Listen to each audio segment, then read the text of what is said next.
Hello and welcome to the Super Basement Bros Show, the final episode of 2019 as of recording at least. We will be uploading this episode probably first couple days of 2020. But if you're watching this, we are recording this New Year's Eve 2019. 4 a.m. It is the final day. So early. Guys. It's 9. It's 10:30. 10:30. I'm tired. Guys, it is the final day of the decade. Yes. The last day of the 2010s as we know it. Page 365 of 2019. Been a pretty crazy decade, I'd say. A lot of cool things. As far as gaming goes, in terms of entertainment. one heck of a year. Yeah, so we're... Decade. Yeah, we're... So, to give you guys a little rundown of what we're planning here, we're going to kind of do 2 decade episodes. They're going to be a decade long. No. We're doing one episode this one, long. which is focused more on video games and the video game side of entertainment. And we're going to go down, what our favorite games of the decade were, what we thought were the best games, biggest moments in gaming this decade. Oh, yeah. All that stuff. Yes. And then we're going to do another episode that is focused more on the movie and TV side of entertainment, which will be later. But what were you saying, Hazen? You know what's crazy? What? We started last year in October. We've been going for a year and like a couple months. We did this last year. This is the first thing like we're doing again. And we have one fan. Yeah. Our year anniversary was like in October or something. It was October, yeah. Well, our first episode was uploaded, I think, November 2nd. it was We right when we recorded moved in like here. the day before Halloween or something like that. That's awesome. So yeah, we are just over a year now. And Heck we yeah. haven't grown at all. Anything we've tried. Heck yeah, let's Hey, go. we made a lot of content. Yeah, Yeah. there is a lot of content on this All that channel. matters. There's like probably over a day's worth of content Yeah. at least. Oh Right? yeah, for sure. Yeah. So go check out, celebrate the new year by watching the Your Super Basement your Bros. first day, just watch every episode of Super Basement. Yeah. That's how you start the decade. a great way to start a it. stupid podcast on YouTube. Heck yeah. Well, let's go ahead and get started, guys. So what are your thoughts in general of this decade in terms of gaming? I just want to get Well, a do you want brief to overview. pimp social media real quick? Yeah, guys, go, Beginning of the go follow episode. us on social media. I mean, we have Twitter, Instagram. We pimp it out all the time. Instagram at Super Basement Bros, and then Twitter at Super Bros Videos. Mm-hmm. If you watch our content, Peter, go follow us. Peter. Go follow us because we'll post when we upload. Yeah, and once in a while we do like unboxings, and Giving stuff like away- that. yeah, Give away giveaways maybe like and- digital codes or something. So We're stick poor, to so don't that expect stuff. much though. Yeah, be like- exactly. Yeah, we're not giving away. Here's Nintendo- not giving away Nintendo Switches here. $5. That's what happens when you have 20 subscribers. Then also you can listen to us on all your favorite podcast services as well. Yeah. But you That's can why see, we kind of recommend it, really. 'Cause, Yeah. Yeah. I mean, longer episodes, 2 hours, right? Like, the best way to go For sure. is for audio only. we I are watch us on Apple Podcasts, so yeah, or or listen. listen. Yeah, we are available on YouTube as if you're watching You us right wanna now. You watch can see us? our faces. But We're that's very not how people really listen to podcasts. We just mostly do it as an option, so you can like just have it up on YouTube if that's your preferred medium. But otherwise, we recommend just using podcast services. Probably easier. But if you know us personally though in real life, you have to watch it on YouTube. yeah, you do. That's requirement. So the 2010s of video games, guys. The What do you 2010 think? sounds the so best stupid. decade of video games, probably. I would say so too. I think. No, absolutely. It's tough because you'd have older generations that are going to say, Like the 90s. for us, this generation always is when say we that. grew up. You know, we're junior high, high school, Yeah. a lot of stuff. So, like, people could be like, the 64 generation is the best. You know what I mean? So there's a lot of great games then. I think. But nobody can deny. Like if you were to decide, the thing is, the gaming as a whole in video games is young. Like we are in the infancy. In reality, like if you compare it to film and movies, we are essentially in the talkies. 30s or 40s of when. So as movies really became like a thing in like the early 1900s, like 1910s, 1920s. So video games became like a thing in quotes in the 80s, really. Yeah. And so we're like in decade 4 essentially.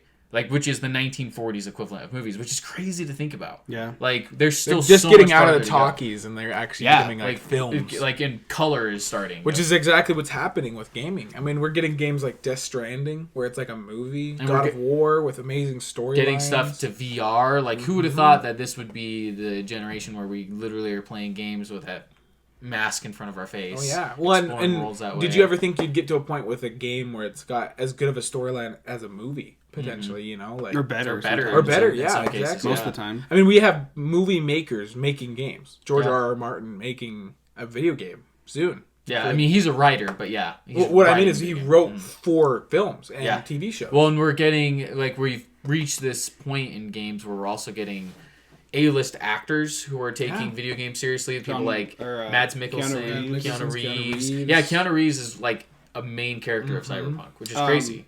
Norman Reedus, yeah. Death Stranding. Yeah. Mads Mikkelsen, dude, is actually, like, a super well-respected actor. And that dude is just, like, doing whatever Kojima tells him. You know, he's in this. Didn't he win best like at the Game Awards? Best voice actor. Basically. Yeah. Well, Norman Reedus didn't. No, Mads Mikkelsen. Yeah. But yeah, I mean, like, we've reached this point where I feel like a lot of actors, or like you said, filmmakers, film producers, whatever, have started to take video games a bit more seriously. Well, the whole world is almost. Yeah. Like, I mean, even actors like that, or voice actors from games. Like, you look at the guy who played Kratos. He's an awesome freaking actor. Yeah. Like, I've been playing Christopher Judge. Yeah. He's a great actor, and I'm like, that's a good way to, like, be taken seriously as an actor, voice actor, even in a video game. You know? Yeah. Like, well, the thing the is, dialogue you have. Nowadays, loves the boy memes everywhere. Oh yeah. Well, and nowadays, like, he's doing mocap. Like, he's not just doing a voiceover. He's not going into a recording booth and just talking. Like, he is literally he has such a unique look. Too. Oh yeah, like I've never. Does. Oh yeah, he's crazy. We met him, and he's like his fashion he's huge too. He's thick. Like I don't know. How, like he's like Kratos. He's very thick and like he's buff. Dude, when you see him, you're like, I can see how Kratos' voice comes out of him. Yeah, and he talks. He's like, oh my gosh. He's exactly how I picture a guy with that kind of voice looking. Yeah, and when he talks, he literally sounds like Kratos. Yeah, like I don't think he does like, a ton to his voice.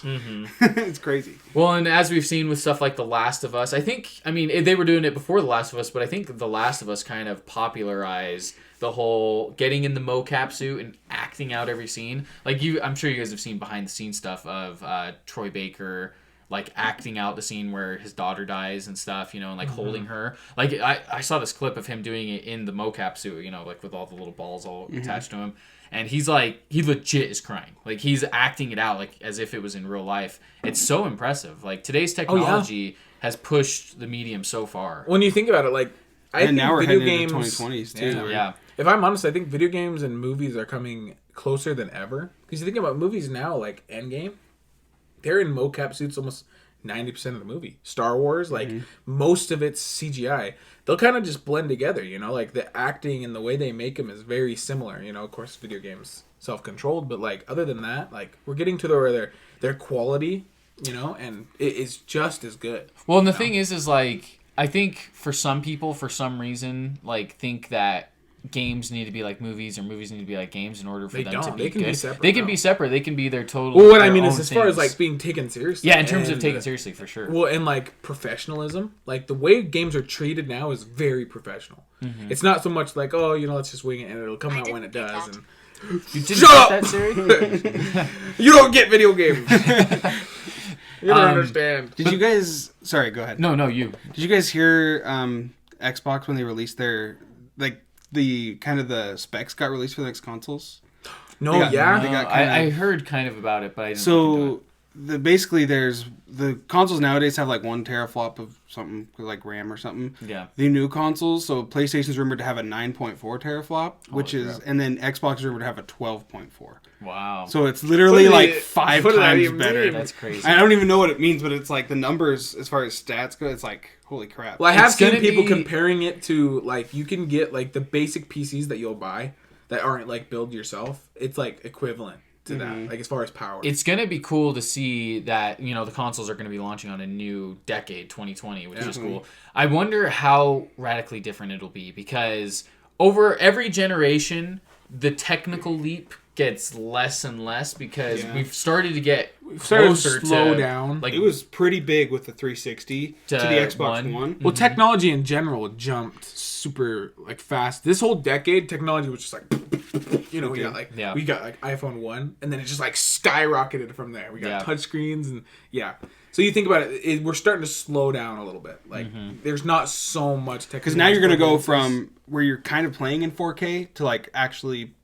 You're kind of already playing in 4K, where you're going to be playing in 4K. 100%. So it's not as huge of an upgrade as we've had in the past. You know what I mean? So. Well, another thing is too is like with video games in terms of their improvements, like we've reached this point where the biggest improvements are going to come from other things like loading times and stuff, rather than the SSDs will basically like eliminate loading times. Yeah, because like the biggest thing from like the GameCube to the Wii, or that's a bad example because it wasn't HD, but the Xbox to the 360 or the PS2 to the PS3 was graphical. Like that was the biggest thing. That was the biggest thing people looked at. They were like, "Wow, this looks so much more." But that's always what they showed off. Remember with Ghost, that was one of the main things when Call of Duty Ghost was talked about. The dog, and we were like, "The sweat pours." Like they were talking about it. They're like, "Ghost will be on the new next generation. This is how it'll look." They were always talking about the graphics. If you notice now, it's like, it's not about the graphics at all. Like they don't talk about that. It's about the power and like. Hey, there's not like PS5 has been like, hey, we have Spider-Man running on the PS5 with no loading screens, like whatsoever, which is really insane if you think about it. Because if you ever take the subway, and if you ever take the subway in Spider-Man, it's literally like on the PS4 probably a 45-second load screen. Like it's a long. Well, they might. I hope they go a road of Nintendo where they try to decrease like download times too. You know, if it's so powerful, I think what they're gonna. I don't know how they're gonna do it, but they're gonna have to get rid of that. I don't like the whole download, like when you install. I think it's a little hard because of the fact that the games are so big and powerful. I know, but I feel like if it's on a disc, it should just play. The thing they've talked about that I've heard is that you get to choose what you want to install. So if you get Call of Duty, you can choose to install the campaign or the multiplayer. You don't have to install both. Well, they should do something Nintendo does, because like literally for Christmas, like I got Zelda Breath of the Wild, which I've already played, but I got it. I literally popped it in my Switch, and it was like just right away. Gotta play it. Like and that is insane. To clear up, I haven't played it on that Switch. Like this was the first time I just popped it in, and it said update, and I said no. I want to start it, and it let me play it. Like, I can update it later, or it'll do it while you're playing. Yeah, that in the background is the nicest thing about the Switch. It's like, the thing is, if the Switch can do it, I'm with Hasten, where it's like, how can we these consoles should be able to do it? They should be able to do it. I'm playing Witcher, and for some reason my Xbox had to take 2 days to download it, but for some reason my Switch can play it right away, which the Switch is apparently not as powerful. Like, it's like, I think, technically, we should be allowed to play the games right away. They just don't let us because they want it to be running. Don't the cartridges hold, like, more than... I think it is. So I think the cartridges might be why... I think you're right. It's doing it. I think that'd be great. Because, I think you might be right, and it's too bad, because I bet Xbox and PlayStation could go cartridge, but at this point... I kind of don't want them to, though, because... If it holds a bit more space, though, I'd... cartridges, I think, are great, except for the problem is there's no way they'd do it at this point because they've already had all these games. The Xbox One is backwards compatible, like with all their stuff. Like they would. Well, they could do kind of like a Wii thing where it had like GameCube and I guess like you could do both. Me and Connor were talking about, because you were even saying how they're gonna probably announce another generation or another version of the Xbox Series X. Because the Series X is not the name. But the thing is with that, I'm pretty sure it's just going to be a discless one. Well, that's what we mean. Yeah. Maybe because they are going to go cartridge. You know, and so they're saying this can play the new games. It is discless.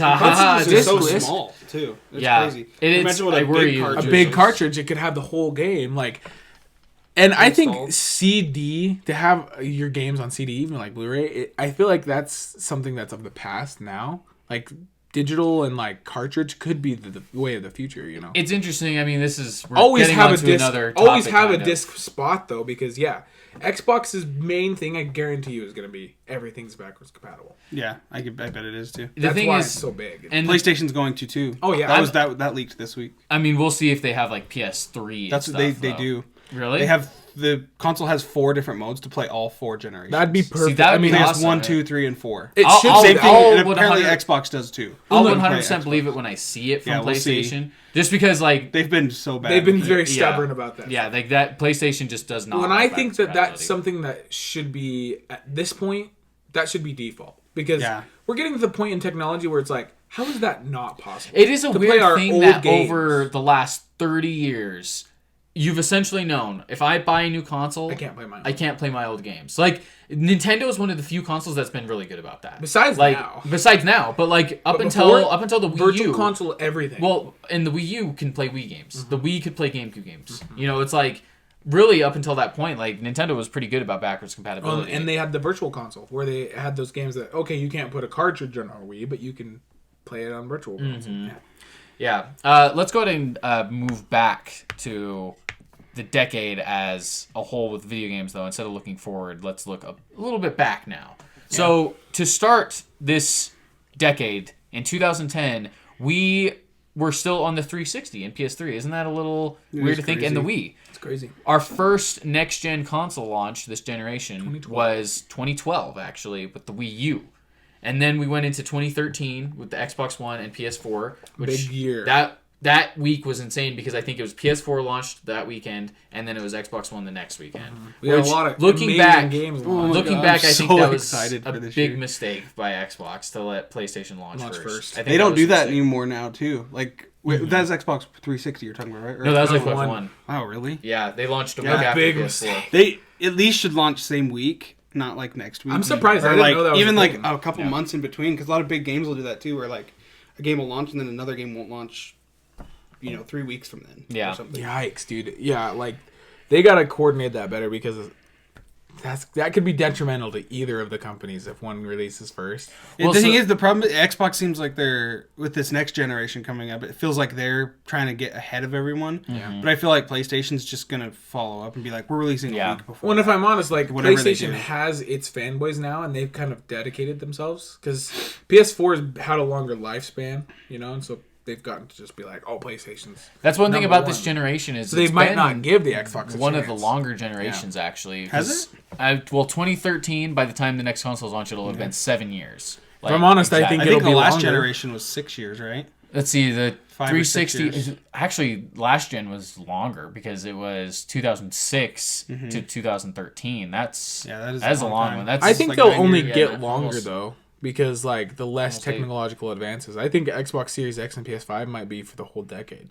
It could be. Yeah, it's possible. Like I said to Connor, I feel like that could be like the top comes off and they interchange like it's like a legit stuff, piece. And then they just or they could just release like the Xbox Series X, and that would make them so much money. It is like weird. that would, as far as a business standpoint, that would be genius of them. Just to let them replace parts. Parts, because then every year for Christmas, you know what they're going to be asking for? I want a faster graphics card. I want a faster SSD drive. You know what I mean? When they could simplify it for like the general audience and name them different things to where it's easier and have it easy to plug in, easy to use, to where it's just like that's what they'll do, because that's what the bonus of consoles. Well, and that's what the downfall of PCs is, and that's why a lot of people are scared of PC because they hear this stuff and they're like, I don't want to have to figure that out. Mm-hmm. It's but interesting when they make it simplified. They'll call it as, this is the loading drive. This is the memory. This is the loading stick. If you want to change it out, you take this one out. And Grandma, for Christmas, I want a loading stick. The thing is it's really interesting because this decade, the 2010s, is the last decade of generations as we know it. Like, I don't think generations are going to be a thing anymore. No. We get the PS5 and I think Xbox they'll be Series this X one. I think this is the last generation. But the thing is, and then after that, I think it will everyone be... said that about Xbox One and PS4 though too. Yeah, but the generations is what I'm saying about generations is like next gen. Yeah, next gen. Like instead, I think consoles will always exist in my opinion, at least for a long time. Yeah. What I'm saying is like, I don't think there'll be another year for a long time where it's it'll be a long time. Hey, this is the PS6 versus the Xbox Where One. it's like the new discs and the new cases. Yeah, like we're getting this next year. I don't think we'll have like a console war year like that again for a long time, because I think it'll be a lot of. I really think Microsoft and Xbox are just going to do the iPhone route, and I think it's literally going to be like upgrades. Like, I mean, that's what they've been year. doing so far. Every year there'll be upgrades. Like PlayStation did the Pro. But they only did the Pro. But Xbox tried to do so much more. They were the X. Digital version S, the Xbox X. They'll do that with Series X. I think that's why they did it Series. I think we'll see it even more than we did this generation. That's the thing. I think it'll be like literally every year there'll be... Like, if Hason's right about you can swap out parts, I think every year they'll do that. Honestly. Then they could just keep up with their consoles nonstop. And they could just keep updating. And then you could decide, like, cards. You I'm can going to decide skip when this you're going to year, upgrade. I'm going to upgrade next year. That's going to be hard for game developers too, though. You Yeah. know what I mean? Because eventually people are going to be like, my game's not running. And they're like, yeah, you need to upgrade your graphics. Yeah, you need That's true. And they might say it when they announce the game. Like, this will require this speed stick. And that's where that might run into an that's issue. Where you run because into then consumer marketing issues. will be very hard for a game where they're It will be, but then Destiny 3 comes then you out look and they're at like, you need this. And maybe then that's how the like, Game Pass works, because like you're not going to be paying for these games. You're just going to be paying the subscription. That's and then true. People are like, oh, I want to play Elder Scrolls and I need this new speed They stick. could even, as much as I hate it, they could even separate games on Game Pass to where they're like, you can buy this graphics stick and it'll give you 12 months of Game Pass with the games that are compatible with that graphics card. So I don't think they're going to do that, though, because I think what's making them money is the subscription, and then all this other stuff's just like extra kind of stuff that's going to fall on top. Well, like me and Connor talked about it separately, where we were saying how Xbox could go the route of this year, even having it launch with 3 different versions of the Xbox. Yeah. Where they could I could see it for sure. Since they literally announced their console a year before, 7 months before usually is announced, like the actual image of it. Usually the image gets announced like at E3. 100%. But they were like, for some reason, they're like 6 months and they before. called it Series, too. Well, they did. You never know. Well, so has there been, because people were saying that there's been 10 total consoles for Xbox, like different versions. Maybe, is that the truth? That's why it's the Series 10. Xbox Series 10. It probably has, because the 360 had a ton too. Yeah, they had like the Xbox One E, or the Xbox 360 E or something like that, and then they had the new one that came out, the black versions. Then they had the original versions that had the Red Ring of Death, slim version, the slim version. They had a ton of 360. Yeah, versions. it's kind of bogus to me if you count like just the like slim versions and stuff. I guess, no, because iPhone did shrunk it down. Yeah, iPhone did it. Yeah, but anyway, let's go ahead and move back to this decade because we're looking forward a lot. Let's try to keep it to the 2010s because I know it's exciting to talk about what's to come, but we'll save that for another episode because I do want to talk about like the next generations. So let's talk about 2010s. I want to get your guys' opinion on what you guys thought of this generation as a whole. The Wii U. It started out. It's funny because Nintendo. It started out as Wii U versus Xbox One, PS5, PS4, and then halfway through the generation, Nintendo put out another console. Wii U sucks. Like so, when did the Switch come out? 2017. 17. So just only a couple years ago. That's crazy. But what do you guys? guys? Still very early on in its life cycle. What would you guys rank this generation in terms of like amazing? Amazing. Prior generations. I mean, for me. Like this is the best generation, so like an A, I guess. Yeah, leave some space, I guess, for an A+ for next generation, hopefully. But in terms of games, I have to agree with you. Like 100% insane. Oh my gosh! Like you think about it, it's all of our favorite games are from this generation. Yeah. Right? I mean, a lot of them. Not all of mine, but yeah. No, like, as far as, like, the games that I play the most and that I consider probably my favorite games, yeah, I'd say most of them are on this. Because the thing is, like, technically, like, you know, some. Arkham City and stuff is a 360 generation game. You know, it's like... Well, it's still in this I'm talking decade. No, but, this decade. Yeah, it's decade for sure. Oh, yeah. I thought I thought we were talking about decade. Yeah. Yeah, well, I was considering Skyrim. Skyrim's my favorite, obviously, this decade, so it was like, Skyrim. Yeah, in terms of, this decade, I think even more so. Yeah, there's been a ton this decade. And even like some of the Skyward Sword, I know that's like one of your favorites too. Yeah, so, that was my first Zelda I beat. Like I played a ton of Zelda before that, but Skyward Sword was the first one I actually beat. Well, and I guess if you're considering this generation, I still agree. I mean, besides like of course like Skyrim and those kind of games, but like Black Ops 2 generation's been insane. You know, like with Xbox One and PS4, like. It's crazy. Like, even now, I've been able to experience some of the PlayStation 4 greatness. And Tanner got a PlayStation. Yeah, that's... No! You should have told them. Tanner got a PlayStation. Tanner, of all people, got a PlayStation. I did. The hater of most PlayStation. We'll see if the hate continues, though. I'm pretty sure it will. I hate PlayStation, but I did get one. And I can see... You're welcome. Couldn't resist. I can see why people like God of War. I can see why people like Horizon. I'm struggling with Last of Us. Probably just because it's older. Because, like, I'm playing it, and the gameplay is just... It feels very, like... Because you're playing on the mobile device. Yeah. No, I played Last of Us on the console. Yeah, Tanner's using, like, the stream thing. I did play Last of Us on the console. Yeah, that's not the way to play it. It just feels very, like... I don't... Strict. What I will say is I don't think that is accurate, but I will say that it is an older game. It is, for sure. Out of all of them... almost 7 years old at this point. So sure, I think the gameplay might be because it was a PS3 game. That's not a PS4 game. So it was just essentially ported. Not saying I already know because we all played Last of Us together, and I know its greatness. Mainly with its story. I don't know if I'm a big fan of that kind of gameplay. I never could get into that gameplay with Uncharted, even like any of that. It's sort of 100% different than Uncharted. I don't know. It's hard to explain. Like it's not even like a close weird to third person that I just because like Uncharted has way more climbing. It has too. jumping. Like there's a jump button in Uncharted. Last of Us, there's no jump button. I think that's because with me, Last of Us gameplay just feels very restricting. It feels like it's not so much about the gameplay. I would say Last of Us gameplay is much more in vein of Resident Evil. So something like that for me, I love. But I can see how some people it might not be as freeing as they'd want it to be. But it's not a problem for me at all. I mean, I love the story from what I remembered. And I mean, the highlight of Last of Us is the story. Yeah, that's what you should be basically caring about. Yeah, it's like you the should gameplay is great just too. turn off all your lights and raise that audio up. You know what I mean? So. Yeah, not playing on a freaking phone while screen. Football's going on. It reminds me of like I'm fighting the whole when the Martin Scorsese comments were going on where he was saying like Marvel movies aren't cinema and stuff like that. Like it was so funny because somebody was watching. They were like, "Oh, Martin Scorsese probably loves this," and it was somebody using Netflix on their Wii U and using their Wii U gamepad to watch The Irishman. they're like, is this cinema of Martin Scorsese? It was so funny. That's funny. Wow. It was like it reminds me of like when people play Last of Us or something on their phone. I'm like, you're just doing yourself the biggest disservice right now. Like you play Fortnite on your phone, Destiny on your phone, like time killers on your phone. Time killer games, yeah. But not those. Not those though. That's not the way to experience Still works. But it works, but it's I will say I have to give some quick praise to PlayStation real quick because I knew about the remote play.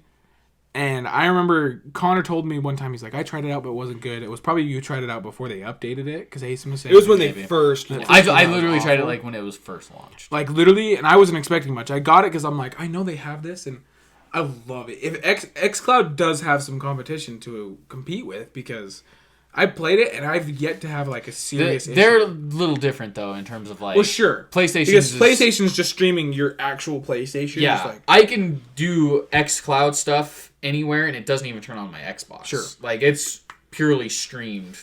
What I mean is that it's mainly it'll be considered around the same.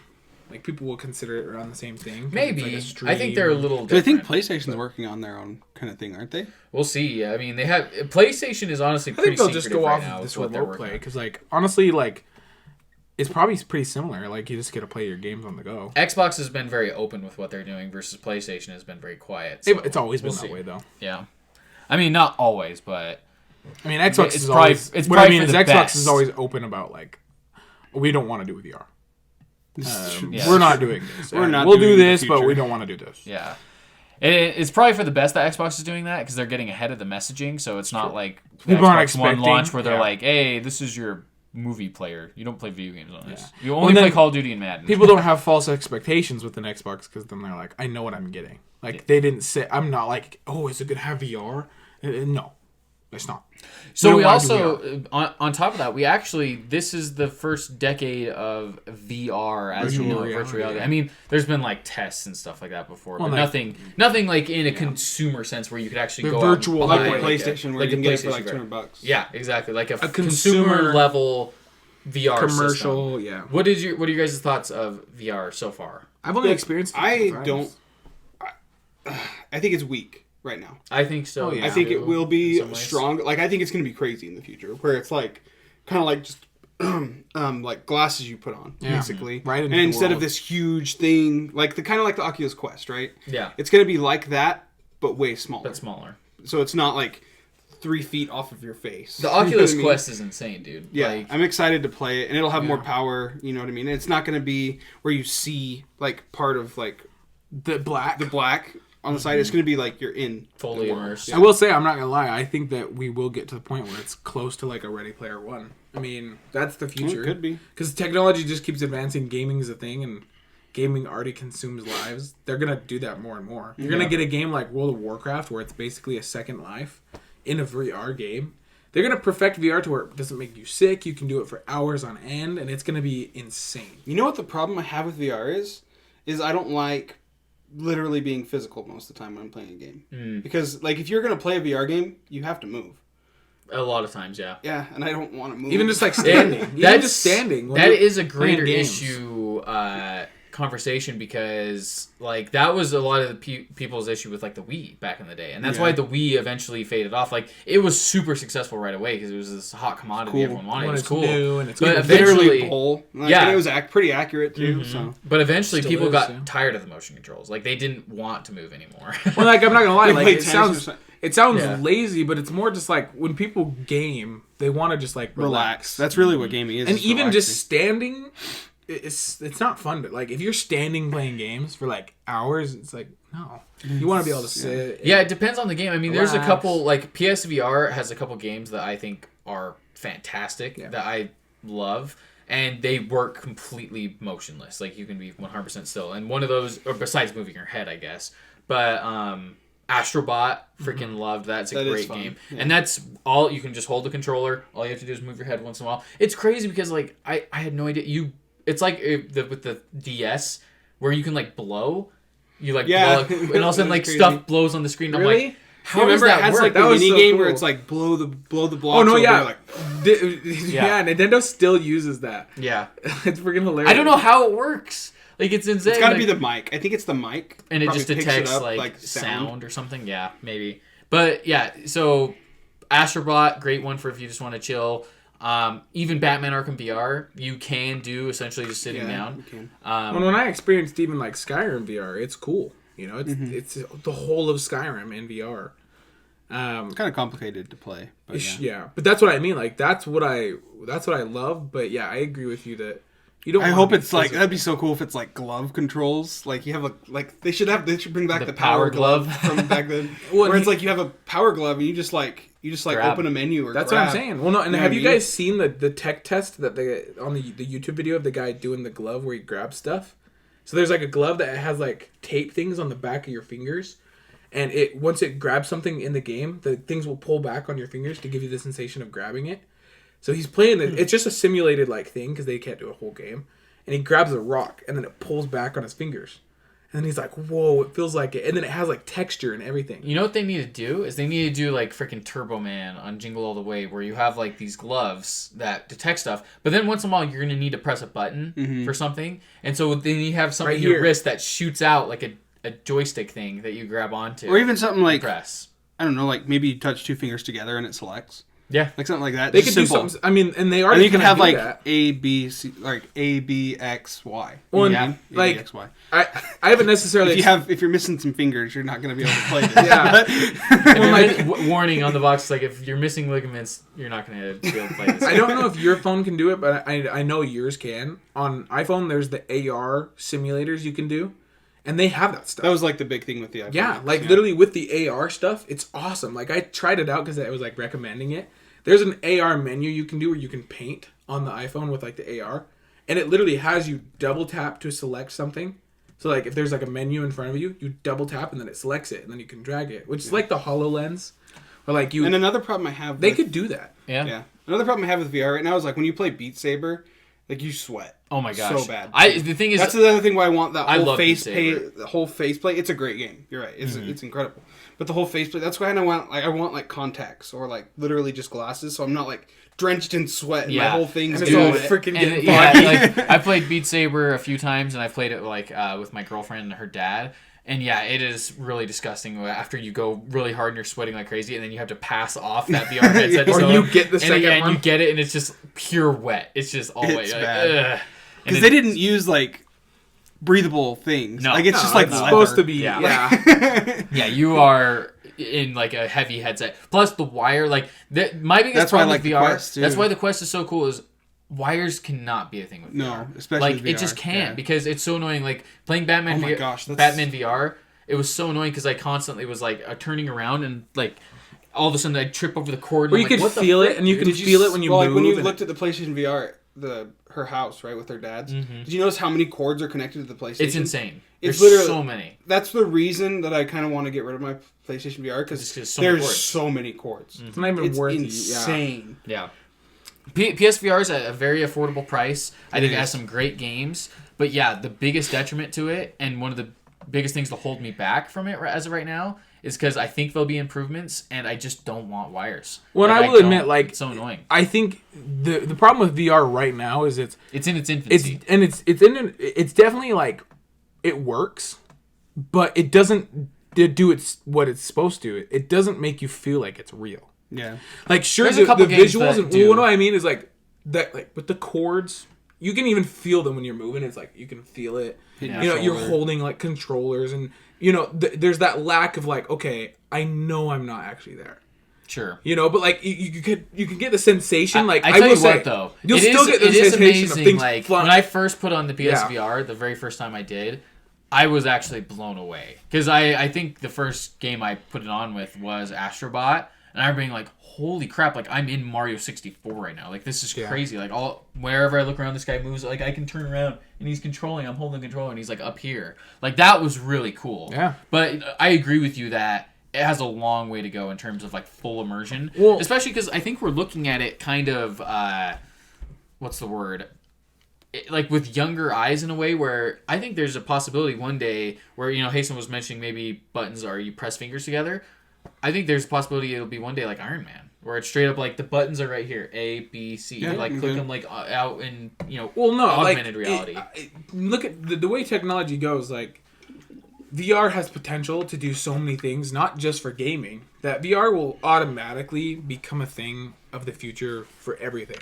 Doctors and whatever, like they can do simulated situations. The army, like that's why VR is the future. It'll become like a job thing, training. Like VR is naturally going to happen, not just for gaming, and gaming will just follow along. You know, gaming might even be the one pushing it. Like, oh, let's do VR. You know, this is going to be great for people because you think about it, like you're going to go into orientations for work, and it's going to be like instead of cashier training on VR cashier with training. real guests. Like, they can have situations through VR that, like, you go through and sit down, the guest yells at you, and you're just trying to figure out how to deal with it. Yeah, it's exactly. VR, they can you know simulate every There's situation. There's some crazy stuff they could do with that. that. And not only that, think about patients in a doctor's office, right? Yeah. A patient in a hospital, right? They're immobile, they can't move, and they want to just see, like, the Grand Canyon. Boom, right there. They're in the Grand Canyon, they can walk around, they're like, my gosh, my legs have been immobile for 10 years. I wonder if VR will ever become, I don't think it will, but like, you know, like people back in the day not everyone had computers. Mm-hmm. Like that was like all of a sudden a thing within a few years. Everyone had to get like computers. I think the Apple computer released, and then from there it was like you had to have a computer. Crazy. Yeah. Like if you didn't have one, you were kind of screwed at a certain When point. Microsoft came out with theirs, it was kind of like an Xbox PS4 like rivalry right there. To where it's like, whoa, I wonder if one day it'll get to the point where it's like you kind of have to have a VR because that's how people do training or FaceTimes or whatever. It's all like through these. Well, I mean, there's so much potential. Like a person that, you know, and it's your graduation, and somebody that lives super far away can't make it. Right? Mm-hmm. You can meet up with them in VR. And, like, it gives you the physical sensation of being like, oh, what's up? You know, you can, like, let's meet at the Grand Canyon. I want this. Physical sensation. Maybe not that. Even though that would happen. Oh, that's already... Yeah, that's, like, the number one. There's, like... Dude, never mind. PSVR, it's already... No, there's, like things that you can put on your thing. Yeah, like... Stop. Demonetized. Yeah. Not even one. Do you guys think that PlayStation will continue VR support? Will there be a PSVR 2? Oh, well... Because I don't know if there will be. Like, I with the way it's sold, I don't know. It didn't sell the best to where I'm like... It had its audience... But I don't know if it did well enough to justify it. I could see it, though. At this time. Because I could see PlayStation doing a thing... with the Quest or something like that. Well, and they might do a thing where it's separate from the PlayStation 5. Where it's not so much an attachment for the PlayStation 5, but it's like... The Quest. It's to be competition for the Quest. Where they're like, the PlayStation VR. Almost like its own thing. It's almost like the 3DS. Yeah. Like, it's a portable for VR. Yeah. And it's got no cord, and it's got... cartridges, something like that, where they're like, you want to play Skyrim VR? Dunk, you know, and it's no. I think it would all have to be digital. Battery. I think it would all have to be digital. Yeah. Well, sure. Cartridges could do cartridges. Even if they had that, it wouldn't change much. But still, like, I think they could totally do that to where they do it as its own thing because I don't think it would do well being like an accessory for the PlayStation 5 because then you have the mindset of like I did. It's like in order to play PlayStation VR, I'm gonna have to get a PlayStation 4. then get PlayStation VR, and then get the game that I want. That's a good point. I could definitely see that, like PlayStation at a random E3 in the next couple of years being like, hey, by the way, we're making a PSVR 2. It's a completely separate thing that you don't have to have a PS5 for. Mm-hmm. You can. It has a library of games that you can just digitally download. It's all in the headset. It's basically like a PC within this VR headset. Like Oculus Quest. I mean, Oculus Quest is very successful. Like I think you Oculus literally Quest can't buy it right now. Yeah, it's you can't get an Oculus Quest till February. Like it's the most successful VR accessory that's been available since it started. Yeah, if I was to get a VR headset, it would be the Quest. Yeah, and it's got all the games you want. It's got Beat Saber. It's got the Job Simulator, and it's got games coming to it. Yeah. So. Mm-hmm. Well, and I would want it just purely for convenience. Yeah. Like it would just be so much nicer. Like it literally comes in like a carrying case, like this big. Yeah, it's crazy. I will say, like, the only complaint I've heard about the Quest is that the comfort level is a little less than the other ones because it's heavier, because there's more components, and I think I don't mind that so much because I will say I'd rather have them focus on comfort last. It's heavy for wimpy boys. Yeah, honestly, I think comfort should be the last focus because I remember with PlayStation, everyone was like, "Oh, it's so comfortable." That's probably one of their main focuses was like, we want it to be comfortable.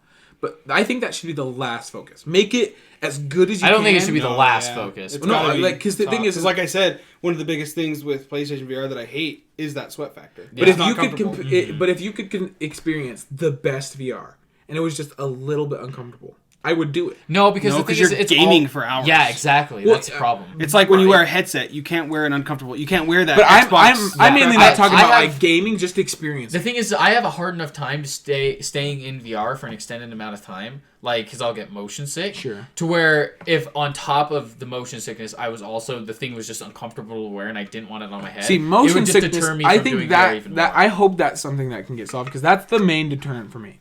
Like every time I've done VR, I actually love VR because I worked at a VR place. Over motion sickness, you just have to kind of put yourself through some crap eventually. You know what I mean? I mean, people have like when I worked at the VR place, they always told us to compare it to like what the astronauts did because like if an astronaut goes up in space for the first few days, they're pretty sick, especially and then when they get back to Earth, same thing. But then after they get used to it, it's the same with VR. Thing is, like I can't do VR like that because you're literally in a pod, like rocking like this too. So it's real motion on top of motion in a headset that I can't do. If it's just I wasn't talking about mine. I was saying VR in general. That's what they told us to compare it to. Well, like it's most VR, if you do VR for too long, you'll get sick. But after a couple, most VR I can handle. The one that I actually struggled with was Batman Arkham VR. And the reason why is because you use a button to teleport where you're going. Like, you don't actually walk. That's actually one of the ways that they try and reduce motion sickness, that's what I've heard. Which is crazy. Because, like, usually you can move, like, freely. But with a lot of people getting motion sickness, they use teleport. Yeah. And it's funny because it actually made me more sick where I was like, I kept teleporting. I was like, ugh, yeah. The main thing I got sick with was on Skyrim when you're walking.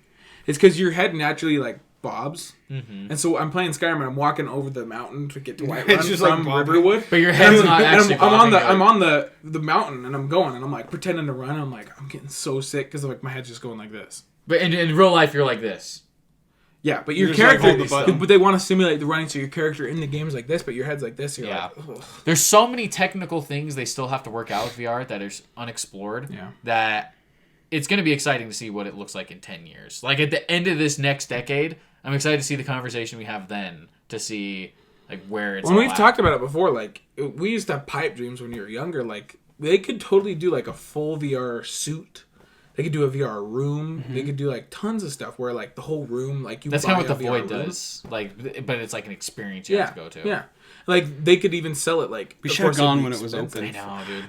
No, we gotta go. If we go to Disneyland in the spring, we need to go to the Star Wars one because I've heard that's insane. Really? Yeah. What do you guys think of the other competitor in the VR space, Switch. Labo? Let's not even talk about that. I will say though, Nintendo's given a lot of their games VR support. Yeah, Odyssey has it. Their Zelda has it. They're like, we have a ton of cardboard for my boxes. Let's make VR. Let's make VR. Sell it. No, people will buy it. We're Nintendo. It is actually a really good idea in terms of like let's make the cheapest VR we can. And that's what Google Cardboard. The thing is, I haven't tried it, so I can't speak toward its like. I'm sure it's quality. not great. Honestly, I'm sure it's not either. It's 720p, whereas most VR things are like almost 2K. I will almost say 4K. it's probably the same quality as like a Google Cardboard. Yeah, I'm sure. Yeah. About the same. And I think it's a cool idea. I'm glad Nintendo's experimenting with VR because... And it's not crazy expensive. Because there could be future. Yeah, it leads to future implications of maybe Nintendo might do like a full-on VR one day. They've never expressed interest in it, but the fact that they release a Labo VR shows that they do have interest. So that it's more of the idea that's interesting to me more than what they actually released. You know, like I don't. It's still 50-50 on me. Like, is VR going to be bigger or is AR going to be bigger? Yeah. Because I think like me and Tanner talked about like Pokemon Go. Like that's the coolest experience for a game I've ever wanted. When AR, we were playing Pokemon Go, you're walking around the real world, literally spinning Pokestops. Mm-hmm. Well, I think AR will be bigger. I think that's the struggle because at least to start, I think VR will one day become bigger when it reaches the quality it needs. Well, and AR even has gaming implications that are possible. You know, like with HoloLens, we had that whole demo with Minecraft where he builds on the table and it's like, yeah, that'd be something that would be sick. Why does Microsoft do that crap? Like, let's show you this awesome technology. 10 years ago. At an E3 stage. Like, literally, we're going to take 10 minutes of our E3 press conference to show you this awesome technology that you're never going to be able to use. Why even show... why show a Minecraft demo of it because they're there? Microsoft and it's bigger... It's companies. HoloLens is out for company use. So, like, you can lease it as it's not company. A consumer thing, so it's not, why show it to consumers? I don't think it was ever intended for it, but they shouldn't have made it seem that way. Yeah. They made it seem like, we're going to release this, it's going to have Minecraft, and you can freaking... And they had some cool visuals where they're like, I'm in a meeting, and he's like, pull up pictures of jellyfish, and it was like... And it was like in front of him. Like, that's Iron Man shit, straight dude. up, like, that would be an ideal way to play Minecraft, really. Like, if you could, like, see the world building like that. blocks. Like, look, we'd be sitting right here. We'd be playing Minecraft right here. All three of us. We could build a Minecraft room in this room. Be like, ooh, go build it here. Like, you're like this tongue. People come in, you're like... so wait, is it a headset? I don't remember. It's a headset. Okay. But so it's like the glasses, HoloLens 1 was a lot like a VR headset where people said it's uncomfortable. It was really heavy right here. So they're on like the HoloLens 2.0 or something right now. And it's literally like a visor thing that stops right here and a glass thing just comes over here. It looks insane. It looks like a pair of glasses that you wear and it's just over your eyes. And it's like it needs to be sick. It needs to be like the glasses you're wearing right now. It needs to be like that. Well, that's what Google Glass tried to maybe do. more rounded and bigger. Like, you have to remember Tanner's glasses here, and it could have. I don't know. There's just so much technology that'll have to go into it. Well, and I will say that's what Google Glass tried to do, and that failed ultimately because they couldn't get it to be in the glass. And they had it be on the side. The biggest problem with Google Glass, I think, is that they made it look like it wasn't glass. Like no one wanted to be seen with that. Google, they don't support their technology. Exactly. Yeah. They really don't. Like every time they released it, that's why I'm worried with like Stadia. Stadia, sure, but like the smart home stuff that Google's released. They might not support it. Won't be. They have a bad track run like with all this stuff. You know, you mentioned Stadia. I actually think that's a good point. I think Stadia could fall off in the next before this generation ends. Especially when like Xbox comes out Cloud and PlayStation clouds, like all that stuff, and Amazon's even doing their own clouds. Yeah. So yikes, dude. Yes, I don't think, especially with the way Stadia is received right now and doing like in terms of reception. It was so stupid, dude. Like. Yeah, I don't. I was actually looking forward to having a new. Yeah, it was this decade. That was a big event. Dude, Cloud gaming started this decade. That's a big thing for this decade. And they tried to do something, and it's really it's end up next decade. Like we'll see what we're thinking next decade at the end, because I bet next decade is gonna be like. What are we even talking? I just spaced everything. The cloud gaming. Cloud gaming will be the biggest thing. You know what I mean? Everyone's gonna be playing on. I'm sure. Yeah. I mean, cloud gaming is something that sits in its infancy as well. I mean, right now we don't even have much. Google Stadia ultimately failed, and and on top of that, Hasten just mentioned something else that I kind of forgot about. I mean, this technically started last generation, but I would say the beginning, not generation. Sorry, I got to start using decade. Technically started last decade, but really picked up speed, I would say, the beginning of this decade, which is mobile gaming. Mobile gaming's huge. And it's especially in the last 2 years, it's gone from Where's My Water, Angry Birds to like they're actually trying to make good games. You know, like Apple Arcade. Like Apple Arcade has a lot to offer. It actually does. Yeah. They have Sky. I've been thinking about trying it out because you get I think it's like a 30-day free trial, and I'm like maybe give it a shot. But the thing is with that, mobile gaming is not my thing right now. Yeah. You know what I mean? I mean, the Switch is cool. because you're playing with literal controllers and it's Well, so and it's easy. a bigger screen. Yeah, the bigger screen. Like, well, actually, no, it's not. It's about the same size screen. It's my phone. Yeah. You really look at it, it's like the same size. Yeah, because the bezel takes up a ton of space on Yeah. the Switch. It's crazy. Angry Birds. I was just looking up Angry Birds. Released December 11th, 2009. So right at the beginning, essentially, of this decade. Some people say that like next year is the brand new decade because 2020 still counts as this decade. Yeah, I've heard that. Have you seen crap, that? It's yeah. like, when does the actual decade end? For me, it ends tonight. Yeah. Yeah, Well, well, it's the the next new decade. It's the start of the new. We're back to zero. It's funny you It's bring zero. that up because I was going to bring that up. Like, I've seen so many articles and stuff of people being like, guys, the decade doesn't actually end until next year. Which, great. If that's what it is on paper, who cares? Everyone actually is considering this. No, thing. 2010 It is to 2020. 2020. Yeah. It is the new zero. There's a zero. At I know. The end of The our year. It's a idea, new from what decade. I've heard behind it, is that when time started, the very first year, there was no year zero. You started out on year one.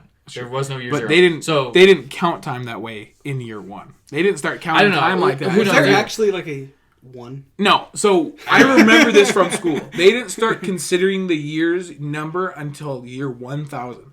Because it was the first one, and it was during the Viking well, let's not times. just throw out like things that we think were true. No, I remember. I remember this from school. I I don't remember know. this from school. 'cause I don't it was- know about that No, one. because it was during the Viking times, and it was with Leif Erikson and all that stuff. And they announced Leif that it was the Erikson. first. It was the first year to be named 1000.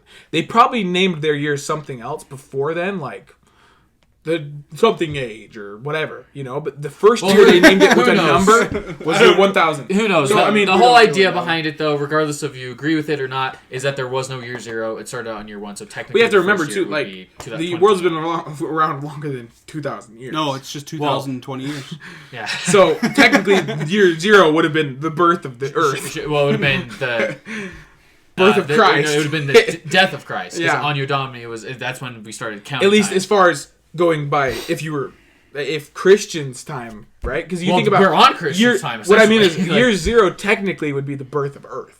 Well, yeah, but we're not. That's not how we meant. That's what I mean, though, Yeah. right? So time is stupid. Time's not relative. Let's just move on. Yeah. Time is something humans most. created. I think most people. There's been so many end of decade discussions and stuff like that. Yeah. If we're considering this the end of the decade, yeah, this is So, the end of the day. Yeah, whatever. What What Yeah, go was your favorite console from this decade that was released? Oh, that's a good question. Hard question. So maybe we'll start here because I was gonna say Xbox One. We have to. I'll give you- We have to leave soon. Yeah, And I'm thinking we could do this as like the tech of the decade, and then do another episode for games. For games. maybe. Because Yeah, we'll do a new intro. We've already been talking about tech. We literally have to leave in a half an hour, and we're not going to do games in a half. that's an hour. true. We've definitely always been talking about Or we tech could do this like episode. half of the decade of game. We'll figure it out. But I'll go ahead and start with the console. For me, it might actually surprise you guys. It's the Switch. No, I was gonna that doesn't say that. surprise me actually. I the Xbox One would be my runner up probably in terms of a console. Because here's the thing, taking games out of it, because if we were including games like PS4, there's so many games on that system I love. But in terms of like the console itself and its function, what it does, what I like about the console, playability. like ease of I think the access, Xbox One is the easiest answer in terms of like what it offers. But in terms of like what it does, I prefer the Switch because it does something that we've never seen before. It's a console that you can literally take on the go. Like And it's if you would have easy. told me, It's easy to use. oh, it's so easy. It's like the promise of the dock and being able just to pull out your game and it's right there is so true. Like they used it on all the commercials and everyone was like, "It's not actually gonna be like that," and it totally is. Like No, that's and what's crazy. That's like, because literally- they said the same thing for the Wii U. Mm-hmm. Like you Yeah, take it that's true. anywhere, and it's like no, you can't even can't. take it It's like like- 40 feet. You it's can't like- even take it upstairs. Yeah, it's like 40 feet and then it times out. Yeah. Oh no, and like even literally like pulling it out of its case, and it's like power button, and you're in. Mm-hmm. Instantly, like a power button, it starts immediately. Yeah. Like with Xbox One, you sit down, you start the pause button, it loads up for like 10 minutes, and you're just sitting there. Yeah, you and can't then you wait. get into your game, and then the game takes 20 minutes. Yeah, you to can load. literally get into it. Like if you left your game open, like, like, it, boop, boop, and boop, you're and in. you're in the game. Yeah, it's insane. Like I just love what Nintendo did with the Switch in terms It of was smart. following up on the promise of. And I'm so happy that Nintendo actually rebounded after the Wii U because everyone thought they were dead on arrival after the Wii U. Like because At they least- were. they were At least Yeah. in American or Eastern or Western or whatever. Well, yeah, in terms of exactly. like, but even in of course, in even in Japan, Japan and stuff, all those. the Wii U was one of the least successful consoles. Yeah, well, definitely. for I think Nintendo. they're still super successful during that time anyway. Sure, but in for comparison our- to their history, Yeah. it was lower, and so like And definitely, yeah. it was so nice to have Nintendo come out with the Switch and actually gain good reception from it because like the Switch is universally pretty much loved, like, for the most part, in terms of, like, what it does. Sure, it has problems. Yes, it could be better in many ways. Nintendo will always Nintendo, and their online will always suck and stuff like that. But in terms of the console itself, I just think it's so nice. It's so convenient. The Joy-Cons are cheap, but the Joy-Cons are also super cool. I love that you get 2 controllers when you get your console, essentially, which is great for multiplayer games because Nintendo loves multiplayer. And it's just as easy as snap, and you get that awesome snap sound when you put them in. It's so satisfying. Like, I don't know. There's something about it. And the Pro Controller is almost as good as an Xbox One controller. Not quite as good, but it's, like, up there. It's my second favorite controller. How dare you! Xbox One's is better, but, like, Pro Controller's right up there. It's a super good controller. Yeah. And, of course, you know, the games. I love the games. Like, have been amazing. Like, they've been... Every year they've had a 10 out of 10 game for me so far. It's true. Which is crazy. I guess not this year, 2019. There wasn't one. Oh, wait. Well, I mean, there's games I love. Luigi's Mansion. Yeah, exactly. But, yeah, what about you guys? What's yours, Tanner? I would say Switch. I mean, I want to say Switch so bad because I agree. Something about the Switch is just so awesome. Like, literally, every time you pull it out and put it out, I'm like, oh, I'm so excited. If you would have told me, like, 10 years ago that I could take a Nintendo like console, a AAA awesome looking Smash Bros on the go with me, I would have been like, that's the best thing ever. Because like the 3DS Smash, it's cool and whatever, but it looks like a 3DS game. Like they don't look that good. And it's just the Wii U Smash. Yeah, but it's like, holy crap! Like Ultimate looks so good on that screen, even though it's playing AAA it looks so big good. games. Yeah. Zelda Breath of the Wild and Mario Odyssey running on the Switch. That's insane. Like, remember when we used to play our Game Boy Advances and stuff, and it was the freaking crappy tiny 2D 8-bit. I literally played like this. You couldn't even see the screen half the time because it was like horrible the light. light. Yeah. Like, you had to like get the backlight, remember? Yeah. To like light it up in the back. Or if you were like in the car playing, you'd have to wait till like the light pulls the past. sun pulls back. Yeah, I would literally get under a blanket and play because you couldn't see. Yeah. It's so crazy just how far we've come. Like, that's what's so cool about in 10 years. Yeah. I mean, a 20 decade. in terms of the Game Boy Advance, but yeah, but like even a decade ago, what we had the DS Lite. Yeah, like it's come way far since then. You know, to have a portable console where it's so amazing. That's why I wanted to say Switch so bad because like, but the reason I'm not is because Switch is early. Yeah, it's still Switch young. is a child. Like it's amazing, but it still has a good 5 years. We've talked about this on the podcast before, just playing games. The Switch is here to stay. Because Nintendo, they've already set themselves apart from Xbox and PS4. They're doing their own thing. They're not going to try to compete anymore as far as being like the best console. You know, they dominate the portable, and they're going to continue to. Just no one else is trying. Nobody else is trying. Literally, the PlayStation's just like, yeah, we're gonna not. We're not going to. They're killing us. They're like, we're not going to try to compete. Like they don't even talk about the Vita anymore. They openly said they're not making. Well, it's crazy. Consoles. Well, the thing is like they just completely ignored it though. Like it just 1 year, all of a sudden they were like at E3, they didn't even bring it up, and everyone was like, "What the frick? You were literally talking about the Vita last year, not this year. The heck?" And like so, but I want to see what the Switch has to come because, like we were talking about, there could be a Switch Pro, there could be a Switch 2.0. I am excited for like a 10-inch screen Switch that can run 1080p. Yeah, I mean, something like I want to say the Switch because I agree. Literally, most of my favorite games of the decade are on the Switch, and the reason I'm not is because I love the Xbox One, and I can't necessarily say that it's better now because like I didn't get a PlayStation 4 until the end of the decade. They're very similar, but the ease of access with Xbox, I've already noticed as soon as I booted up the PlayStation is very weirdly set up. It's hard to control for me. Might be because I'm not used to it. Yeah, I'm not used to it. I'm gonna have the same thing. Like I honestly like the only reason I have a PlayStation is for its games. The games, yeah. Like otherwise, I hate most of the things about the PlayStation. No, there's nothing I really like. It's so weird to me when I hear like some people prefer the interface of the PS4 over the Xbox One, which always surprises me. Like I get it. Like I think it just comes down. You to prefer the PS4? No, I've heard a lot of people do. Oh, it's like it always surprises me when some people are like, I don't understand the Xbox menu system at all. Like it's crazy because it's like you so just press simple. one button and you're at all your games. And then some people, I've heard the like Tanner where it's like I don't understand the PlayStation menu at all. Like I really think it just comes down to what you play. Yeah, it's kind of the same thing with iPhones though. Like I prefer iPhone, the iOS for iPhone, right? Sure, yeah. Where you prefer like the Android. But granted, it's the same issue, right? Android it's because you've gotten used to Android and I've gotten used to iPhone. And so Android is more complicated because I've had both now.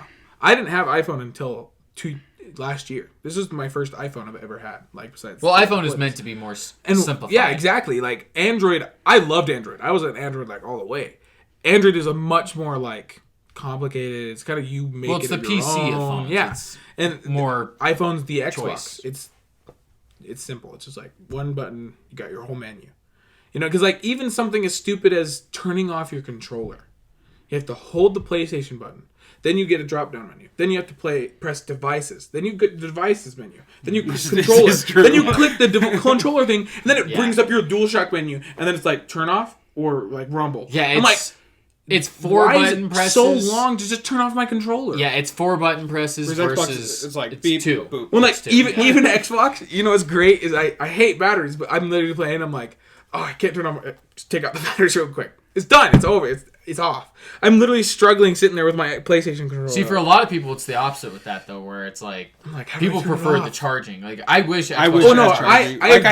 I have chargers, so I've had chargers the whole time, so it feels like the controller is, but it's Yeah. not. It's Don't battery get me powered. wrong. Like I do love that charging, but the issue I have with not having it easier to turn off your controller is like when I connect it to my phone to do the remote play, then I'm done playing remote play and I swipe up and then it's still connected and it's still on. I'm like, what do I do? So I have to like go into my Bluetooth settings and disconnect it and forget device in order to freaking It'll eventually turn shut off my after, PlayStation. like, 10 Yeah, hours. it'll power down. And like, I don't know.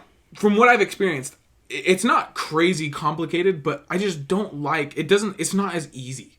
Like I feel like Xbox is just so much easier it's for the everything. same thing though, because like people get used to PlayStation and they can do it so fast. They could probably do it as fast as we do Sure. our Xbox. You know what I mean? Well, and like I think the main thing is I just think about like Xbox. You know, we got it day one, and ever since then, like it's been great. The thing is with the Xbox, crazy things that they've tried to do is but their whole thing was they wanted to make it a media center. So like I do More think that than just Xbox has games, a slight advantage in terms of like maybe it's a little bit easier to access Netflix and whatnot.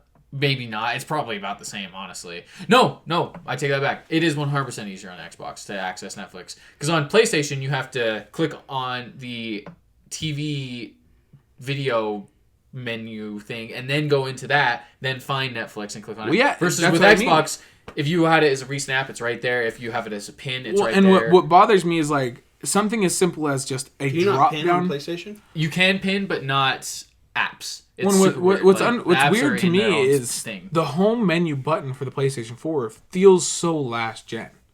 Because like when the Xbox, you press the home button, you get that drop down menu. It's got all your stuff just like simple, like doo-doo-doo.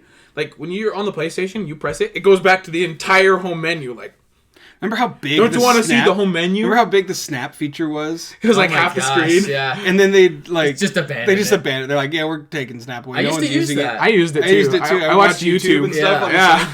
Because you can't watch it like on your like. I didn't have a good enough phone to like watch YouTube. Yeah. Yeah, it doesn't really work without Cortana or Hey Xbox, but like... Well, and whatever even it the was. hand motions were cool. Remember, you could like grab and swipe, and even though I forgot you could do It never that. really worked. It didn't. But I never used it though. the Like, voice it probably controls what worked. And Yeah. now that like smart home's becoming a thing, it's all just starting to run through the smart home, so I can use everything connected through my Alexa. Yeah. It's okay. Ours is called Yeah, okay. okay. But like that was such a cool thing that you could do. Like I forgot you could straight up just put your hand out, grab, swipe. Yeah. Like it never Well, worked, and- but that was the future. That was the thing we always talk about, where it's like I want futuristic stuff with these new consoles. Like I know, I want them to I want try stuff something like that. that separates it from the past generation, because ultimately when we look at this next generation, we'll avoid talking about it too much. But like I don't think it'll be as crazy of a leap in terms of like cool things that we've seen in the past, because it's like I want stuff like that. I want to be able to grab I know. and swipe and be Like able that's to do cool. crazy I want them to things like try It's that cool. stuff. I think it's cool. Yeah, and then people were afraid like, oh, the Kinect is always watching me. I don't like it. Guess what? You have freaking 20 smart in your- devices in your house that are all listening to you too. Your Your So- cell phone. Yeah, and recording you like. Like the government's listening to you, just accept it at this point. Yeah, just somehow move by. they probably have freaking hidden cameras everywhere. Like who cares? Yeah, it's fine. Like there's cameras in your TV now. They've There's been cameras watching in you your since like the 1960s. So computers. Like don't worry about it. Like I always thought that was so stupid. Like I don't like the Kinect watching me. It's like They're already everything's watching always you, watching you sorry. and listening. Yeah. well, and like I think the main thing for me is controller. There was an argument on Twitter the other day that I was looking at, and I was so confused because people were like, "Oh, the Xbox One controller sucks and it's so cheap," and I'm like, literally when I got my whenever I PlayStation, hear that, it's crazy to me because like Xbox has had the best controllers since the 360 easily. Well, no, and even like I opened my PlayStation and I was really excited, but the first thing I noticed was I grabbed the controller and I was like, "This feels so cheap. I could break this just like for the in half." Xbox One controller? PlayStation. Oh, I don't agree with that necessarily. Well, because like people were saying like that the Xbox One controller feels plastic and cheap, and I literally as soon as I grabbed the PlayStation controller, I was like it feels like I could just like snap it. I feel like they're very similar as far as build quality. And then I was thinking, I'm like, even like compared to like the Joy-Cons are very cheap and Joy-Cons are just trash. Well, like I said, like Xbox easily has the best controller. Like I think so 100%. too. In terms of comfort and in terms of like the layout of it, I think it's the joystick best. down Yeah. here. Well, even like the Stadia controller is just I guess Stadia's PlayStation. I guess. The joysticks are down this way. But then you look at like the Pro controller. Is It's an Xbox. It's straight up an Xbox. The Apple controller that they made for the Apple Arcade, it's an Xbox controller. It's so weird that like I don't know. I've just always preferred the offset Joy-Cons. Like I don't like the Joy-Cons. Well, no, it doesn't. being It's not. down That's here. my It's main weird. complaint. Like, oh my gosh, the PlayStation controller's pause button pisses me off so much because it's so tiny next to your touchpad to where I'm trying to press pause and I can't press pause because I keep touching the touchpad, or it's like I have to like. Here's what I will say to give the advantage. And it's indented in the It's controller. indented in the. I'm Whereas like yeah. the Xbox, it's like It's a button. It's a button. it's a button that's right there. It's like it's where your thumbs are. Like you're like. to give the PlayStation That's, is like- that's the thing with these controllers. It's the small things. that Yeah, you really it's start. Very to notice. it's small things. It's yes. the small inconveniences. One big upgrade for the Xbox controller from the 360 was the joystick, and it wasn't like rubber anymore because the 360 ones would wear out so hard. And I remember when I got my Xbox One and I tried to go back to the 360 because we were playing 360 you in can't. his house. I was like, was this so is hard. awful. You're like I the can't- battery pack is in the way. the and- 360 controller by the Xbox One controller standards It was feels so huge. cheap. It was Like, a huge upgrade. The 360 controller was my favorite controller until the Xbox One. It was most But people's, looking yeah. back on it now, holding it, it feels so yikes. cheap. Like it feels so plastic. Well, and dude, like I don't know, like everything about the Xbox controller to me is just feels good. The triggers, like I can't get used to the triggers on the PlayStation either. They're just like weirdly like rounded. They're like this. It's like it doesn't feel like I'm with the Xbox ones. They're like I don't mind the pointing triggers. out, and they're easy to grab. And The to give the DualShock 4 some props of where I like it more than the Xbox One controllers, I actually love the touchpad. I do too. I think that's super cool. well, I never said No, I'm not saying touchpad. you. I just don't like I'm just giving how it it props. takes up most of the spot, and then you can't touch the pause. I think See, that's kind of what I wanted with Xbox. That's what Me I too. wanted Xbox to do. I just wanted a touchpad or something. something like that. Yeah. Some screen. I or do like something. the That's why the touchpad. Series X controller looks so disappointing because it's literally an Xbox. Well, and I will say, like, I like the touchpad. I like that you can like type with it. It's See, so what nice I'm worried typing about with is it. PlayStation, this next generation, is going to have the better controller. Yeah, they might. They're going to have more features in their controller. I than will say, Xbox. you guys do have to remember that controller is not final. That's not the final controller. They said that multiple times. Well, we'll see. The thing Well, no, is, because but you don't know that. We don't know But that. even Nobody knows that. the Well, some- even all the no- controllers we have right now are going to work with your new console. Sure. Yeah. So it's Somebody not going to pointed have out huge when they first upgrades. announced the Xbox One. The Xbox One controller looked a lot different. It was more rounded at the bottom. I with the don't. 360. Not much. But the thing is, regardless, it's not confirmed either way. Either way, I mean, why fix something when it's not broken, right? Sure, but I just wish there was more. Instead of And I adding, actually hey, disagree let's with add you. this pointless share button on the Xbox One controller. We don't want that. We can do that easy PlayStation already. has that. I know, but we don't need it. We don't it's need it fine. in the It's fine. It's PlayStation. there. I'd What I- rather what have I a mean, though, touchpad or is- something. I almost guarantee that PlayStation's 5's controller is going to be very similar to the PlayStation 4. I mean, they're going to keep the touchpad. They're going to keep I think the share touchpad button. will be gone. Actually, I think they'll keep most of their stuff. I mean, I'm not going to lie. Like, I don't like the DualShock, but they're obviously going to keep with their design of that. it's gonna be controllers a- have it's always gonna been- be a DualShock, What I mean is, yeah. PlayStation controllers have always looked the same. So I'm saying, like, it's their same situation. Why fix something if it's not broken? I think it doesn't work for sure. me. We're not talking about. I think it's fix it. What or don't fix it if it's not broken. We're talking about adding features that. What I mean is, I can almost guarantee that it's going to be around the same. It's going to look. We're going to see it and be like, oh, Well, no. PlayStation 4. The thing is, I don't think there'll be a touchpad on it because the touchpad ultimately was a failure. was a failure because they didn't utilize it enough. Like everyone was so excited when they you announced do the with touchpad. VR. Yeah, but they're VR. They're You do probably a not going bit. to have VR. Yeah, like honestly, I think the coolest thing I remember even using it for is to like access your notebook and stuff in Uncharted. You like flip it like a touchscreen to like flip through your notebook. It's like, other than that, it was never utilized the way it could have been, to where I don't think they'll have it for the next one. I hope they do, but I don't think it'll be there. Yeah, we'll see.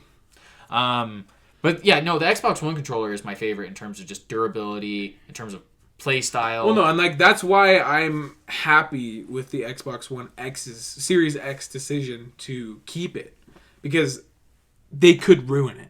It's a great controller, and I can't find anything wrong with it. What they should do, though, they should keep it the way it is, but add some features. Yeah. Because they didn't add anything so far. Yeah, it's one button that we know of. They've added share, and we have that. Well, sure, but what I mean is like I don't know much that we don't. They haven't even said if it's going to be battery powered, which worries me, because like it's going to be battery powered at this point. Because like they would have said, and we're getting rid of battery, because that was a huge thing. Yeah, granted, though, they didn't say anything really. Like Phil Spencer came out for 2 seconds. There's a lot we don't know. Let's not speculate too much about future generations.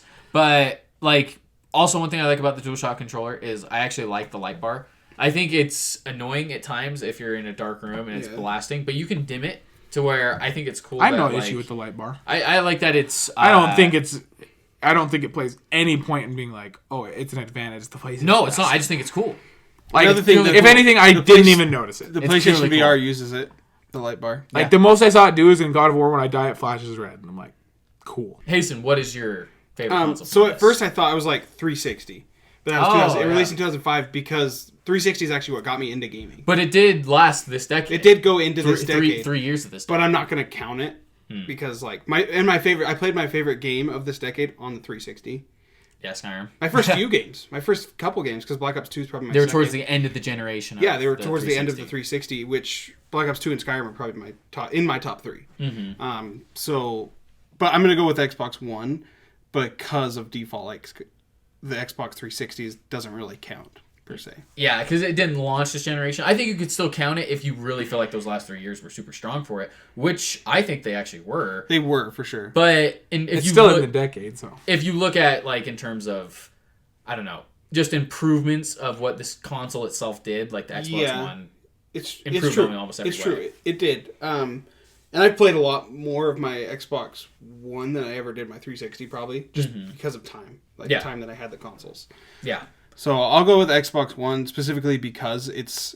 And I use it differently than a lot of people, too. I actually use it as my all-in-one thing. It's what runs my PlayStation and my Switch. Through the HDMI and stuff. Through my HDMI. I use it as what it was designed for, as an all-in-one system. It plays my Netflix, it plays my Disney Plus, it plays my everything. Yeah, that's what I use it for, too. Exactly the same way. It literally runs my dish cable. Everything. Oh, really? Yeah, it runs everything. Dang. And one thing I was going to say is one thing I prefer with the Xbox is achievements. Nintendo doesn't have any sort of achievement system, which sucks. I mean, they have trophies. Well, no, PlayStation does. Oh, yeah, that's right. Yeah. Nintendo doesn't. Yeah, Nintendo has nothing. And then PlayStation might as well not. Yeah, PlayStation has trophies, which there are some people, though, that are die-hard. How many platinums do you have? Yeah. None. That's stuff that isn't as important to me. I do have 2 platinums. Do you? Yeah, I noticed it the other day. I forgot that I platinumed Spider-Man, PlayStation All-Stars Battle Royale, and Spider-Man. I think you platinumed. When I was at I didn't. I was so close, but then all the DLC started coming out. Oh, really? Trophies aren't bad. I just think it's just the sound is not as satisfying. It's it's still cool. It's still it's not like a point system either. It's just you got this trophy. It's still exciting to get that. Oh, but something about when you get the unlock thing or 15 gamer score, 50 gamer score. When I see 100 gamer score achievement, you're just like, oh. And you see that number continue to build. When I do like that Xbox added a rare achievement, I think PlayStation could benefit from something like that, where it's you got something that nobody else has, Well, they do in terms of they have the gold, bronze. Well, yeah, but that's more like the game. That's more like the gamer score. In a way, but gold is to kind of signify these are the harder ones. Yeah, that's true. And then platinum is only for people that get everything. I wish it showed everything you could in that game. But I wish it showed the percentage, because I tried to look on the God of War ones. It doesn't show what percentage of people have that one. Yeah. I think they do have that now, but I have looked. to. I'm 90% sure, but I could be wrong. But it shows what your friends have. It shows if your friends have it or the points that they have from the game. But because I tried to find, I got one of God of War where you have to There is 100%. I don't think it's a number, but they have 4 levels, and I think it's very rare, That's like true. hard or something. Like it's showing like how hard they are to get. I don't think it's a percentage, like a number of who has them, but they Which do is cool have, because like, you can look in Xbox. I like It'll that. literally It's be like like 0.1. 0.25% of people Yeah. have this. Yeah, like hardly anyone have played this game. Yeah, that is cool. And one thing with achievements that I like better too is usually like the artwork. Like a lot of It's true. I used to not care about. I used to care about it more in the 360 days because it's not as big of a deal in the Xbox One. I feel like, but sometimes they have really cool artwork and like whatnot for the achievement you The get. 360 used to have the little pictures. That was cool. When you can But put your now they don't achievements have as like your background in your Xbox, Yeah. which is cool. Yeah. What was I gonna say about trophies? That. Oh man. I wish forgot. Nintendo would implement something like that, though, because really we need to. talked about it. Like I don't think they ever will though. Zelda and crazy. Mario would benefit so much from those kind of things. Where Oh my you're like, gosh, yeah. Zelda, it's like you completed all the tombs, all the shrines. If all you the think about beasts. it, achievements and trophies and whatnot really just add replay value. They do. Like it's a great way for some reason you want them. developers to be like, hey, we want people to continue playing our game way after they beat it. Let's add like a bunch of freaking weird things they can do. For Like example, Rocket League does that, don't they? Yeah, They just add a Rocket ton of League achievements. continues to upload. Like I have That's over impressive 2,000 that games Rocket League for has Rocket League. achievements. It's insane. as a all multiplayer game, Mm-hmm. because most multiplayer games don't have it. Like Fortnite doesn't have it. Yeah, Rocket League continues to add them, and they add like 2 or 3 every update, and it's insane. cool. Like I can't keep up, but like I have so many achievements from that game, and there's so many random things they have you do. It's just like play as the Armadillo vehicle and score 2 goals against the Halo vehicle or whatever. Like Well, and you're right Just about random how it adds achievements that are kinda replayability. cool. Because even like we were playing Black Ops 2, like some of the achievements you have to get on there, like Awaken the Gazebo, it doesn't give you any sort of benefit in game. no, Like if there wasn't achievements, and if it was on the Switch, you do it and you're like, what was the point of this? Like there's literally no point to do it. yeah. But since it's an achievement, it's like an extra thing. Like when you do it, it gets you that achievement. You're like, whoa, that's sick, you know? Yeah. Like that's something that's cool because I then hate achievements for zombies. They're really hard. The They only are one hard. I'm ever happy that I ever got was Mob of the the Dead. Mob of the Mob of Dead the one. Dead, But the rest of them, break I'm the just cycle. like, God, I don't want to just do stupid. I don't want to throw an accent of like a specific spot on like the map Like 20 times. Or, like, 20 times over like you have to While over you're the three one trying on to fend the off one on zombies. transit where it's like pack a bunch of weapon without turning on the power. I'm like, oh my gosh, that freaking sucks. Yeah. What other pieces of technology came out this decade that? you as guys far as think of? gaming. Yeah. I wanted to say, I brought it up because I was gonna jokingly put Skylanders as one of my.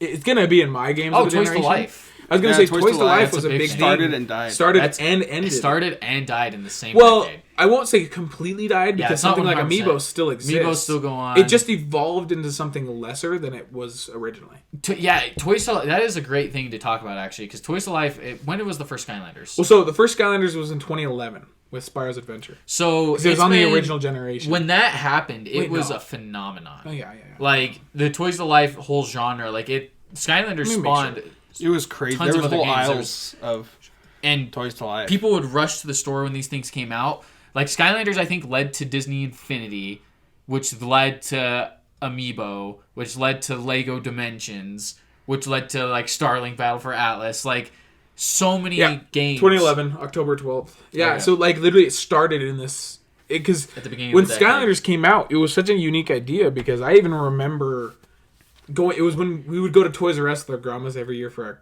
birthday, and I went that year and I was like, I don't know what I want because we used to get With Legos, our but I was grandma singular. I kind of grandma, yeah. Our grandmas, Our grandmas aren't they're lesbian. polygamous. Yeah, Utah. we don't have multiple grandmas. Yeah. Well, we do, but from different family, yeah. and there's only two. Yeah. We only have two. Not total. there's not like 10 grandmas that we go to Toys R Us. We have 3 grandmas. Yeah. So you know. Oh well, okay. Great grandmas and stuff. We're not polygamous. Yeah, my grandma. We went You that can year. kind of say 4 for you guys. Step True, steps it. Yeah. True, yeah. There you go, yeah. I would consider that. No, not at all. Yeah. Yeah, no, like that year is I'd kind of fallen off of Legos. I'm too old for that, weirdly, because Skylanders. But I remember I saw it, and it was like such a unique thing because I saw that you could put the toys on the portal, and that was such a cool idea, you know? Because we were thinking like we had talked We about used it to talk literally about that with year. Smash Bros. When like Hot Wheels, we were like, oh, if you could put the Hot Wheels on.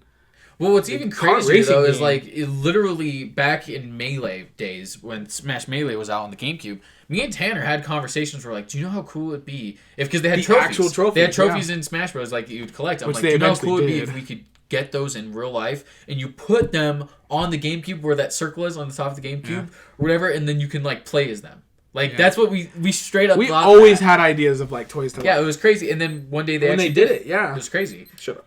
And then so Skylanders was really the advent of it. Started it all. Then we got Disney Infinity, which Skylanders came out and started it, and then they had Skylanders 2, and for some reason people hadn't jumped on it just quite yet. But I think it was when the second Skylanders came out that people were like, Toys to Life is a big thing. I mean, like Hasten said, there was entire aisles dedicated to these Toys to Life games. Skylanders alone had an entire crazy aisle. thing for like it's so weird how like decades work. That was such a portion of time. It was such a portion of this decade that will really only be this decade because you look at shelves now. There's no Skylanders hanging up. You can't even find Amiibo most of the time. Amiibo are so hard to find, and the only times you can find them is when they release, like the first few weeks they're out. Yeah. And like.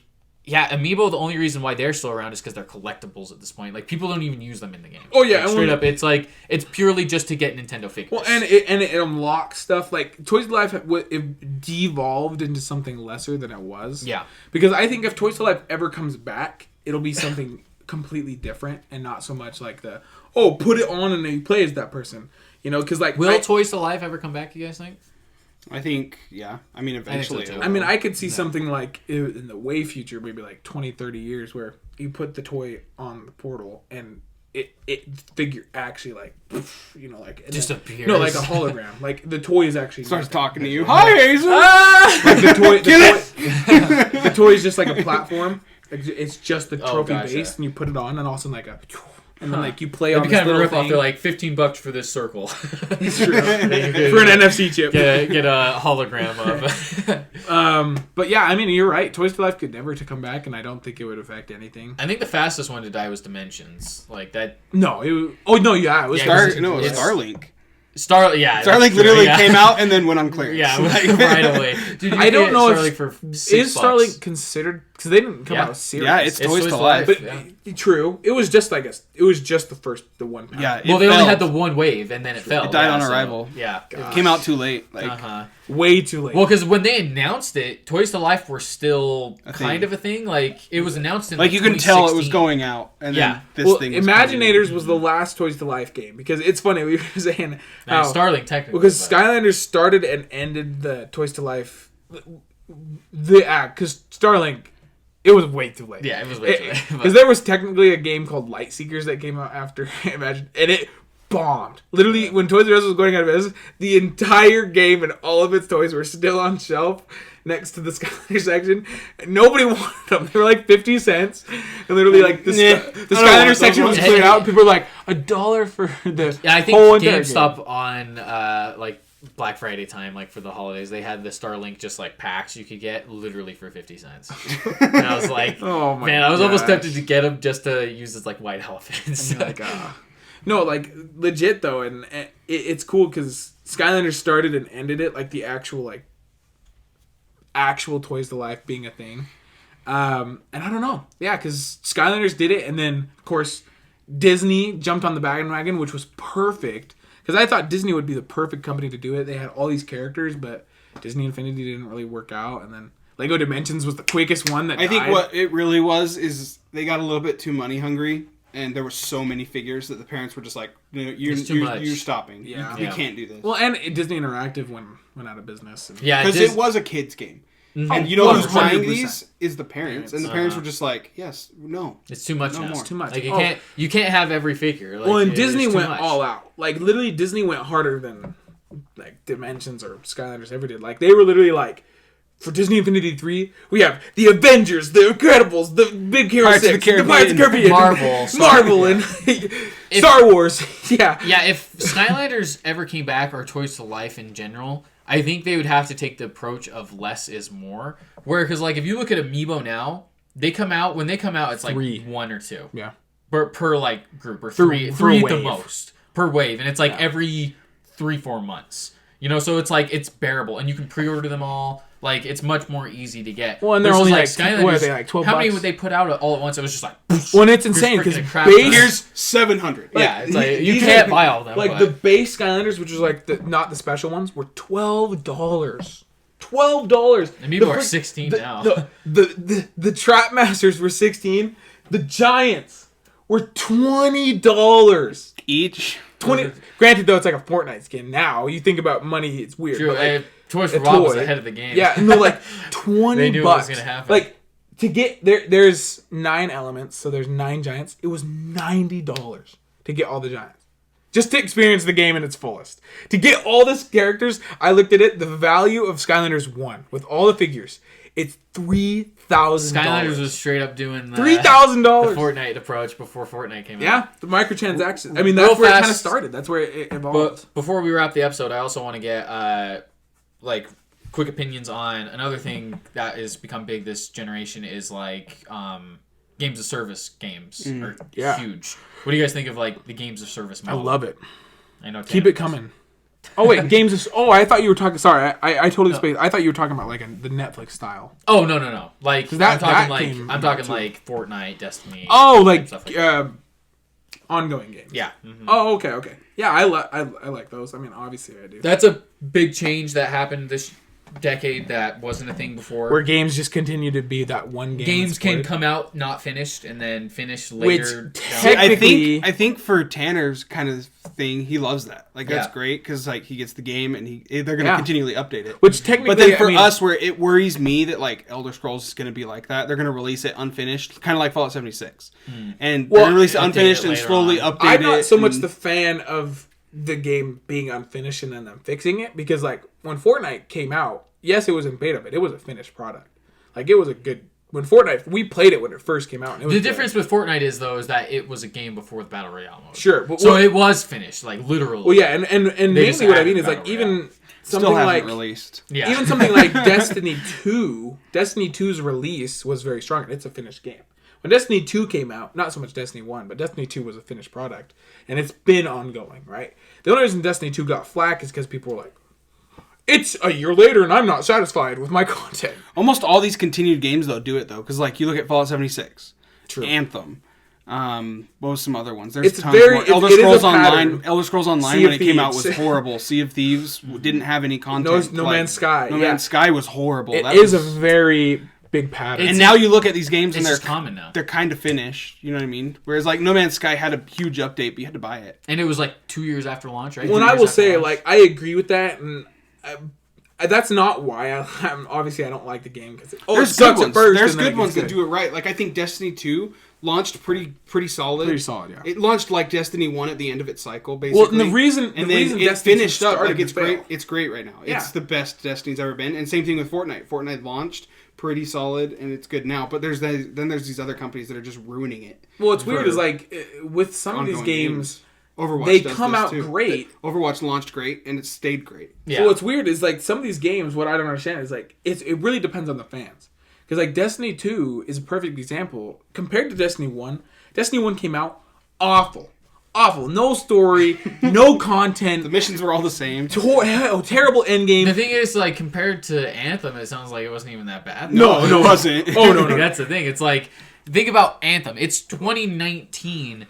And we got like that. We got 2019 and 2018. We got 2 games, Fallout 76 and Anthem, that literally were horrible. They launched broken. They launched broken and never fixed. Like that's unacceptable. Never. Fallout 76 is somewhat fixed, but literally Anthem. What I mean is they've continued to have these bad choices. Yes, they've had bad. They've never gone and been like, let's redeem ourselves. Because I'm saying Destiny 2 was the comeback kid, or Destiny 1.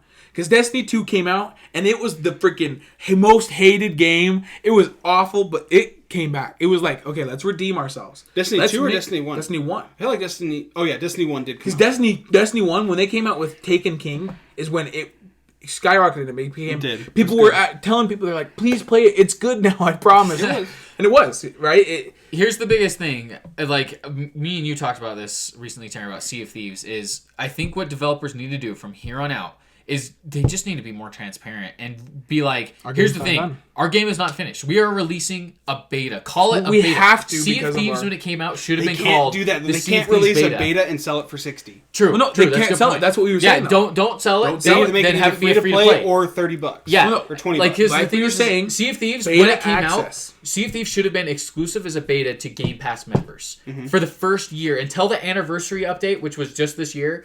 That's when they should have fully released it for $60. I'm sorry, had all the cool content, but like that's if what you know the fans. Same thing. If you know the fans, people who play Sea of Thieves, they would 100% buy it. Oh no, of course, 100%. Look, Fortnite is free, but if Fortnite came out with their 1.0 update and they're like, okay, we're finally releasing, so it's $60, they would still buy it. Oh, for sure. No, There's fans. I mean, every game has a cult following. There's still people that play Anthem for some reason. Yeah. Like, imagine if Halo Infinite came out and they were just transparent. They're like, okay, guys, so it's not finished. That's why we had to delay it. We want it to come out for the generation. But we're going to have beta access, complete beta access until we release it. And even if the beta access is a year long. Just think about this. Fallout 76, instead of coming out at $60 and having it be a broken game, just simply be like, hey, we're releasing the Fallout 76 beta. It's free. It's free to play, and you can download all these microtransactions. Because then if people are like, and then be like, and then now this last November, they should have released the full thing and be like, hey, it's $60 and you get all this content, and Battle Royale, and Battle Royale, and like that's what they should have, how they should have handled it. Like, there's just too many games that are releasing straight up broken. It's just unacceptable. And I do like games of service because I think it's a good idea. I think it's a great plan because I like the fact that you don't have to get the new games and stuff like that. But I mean, I think it's of the future. Most games will be like that. You know, people have their favorite. That's what worries me though, because I'm worried that like we're not going to get like The Last of Us and stuff. Because I don't know. They are different though, because like usually the ongoing games are multiplayer, whereas these games are single player. Like, so I don't really know. Naughty Dog stuff, I think we're fine with. It's mostly like Bethesda does have me worried now. Like you're worried with Elder Scrolls. I am. I like, really am. No, yeah. Bethesda has proven, Fallout 4 wasn't as good as it should have been.